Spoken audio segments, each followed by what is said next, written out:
আর বেলি রান্নাঘরে আপনাদের সকলকে স্বাগত জানাই। সরস্বতী পুজো হয়ে গেল, আশা করি সবাই খুব আনন্দেই কাটিয়েছেন।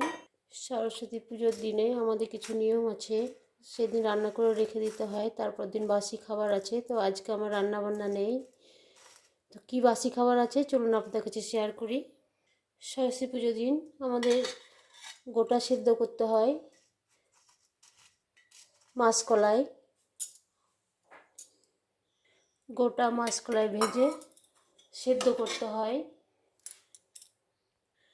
গোটা মাসকলাই ভেজে সেদ্ধ করতে হয়, তার মানে 7টা বেগুন, 7টা আলু, 7টা শিম, 7টা মটর সব কিছু দিয়ে আমি সেদ্ধ করে নিয়েছি। ওটা আমি এখন মুড়ি দিয়ে খাবো। এতে আমি সর্ষের তেল আর লবণ দেব। কাঁচা সর্ষের তেল মুড়িতে দিচ্ছি, গোটা সেদ্ধতেও দিচ্ছি। লবণ না দিয়ে সেদ্ধ করতে হয়, এখন লবণ দিয়ে খাবো।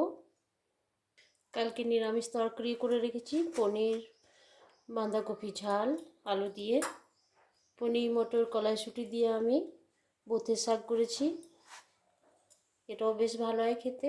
আজকে সম্পূর্ণ নিরামিষ খাবো, তাই পেঁয়াজ আমি নিয়ে নিই, লঙ্কা, শসা, মুড়ি নিয়েছি, এটা এখন আমি খাবো। আজকে খাবার কেমন লাগলো অবশ্যই কমেন্ট করবেন। টাটা।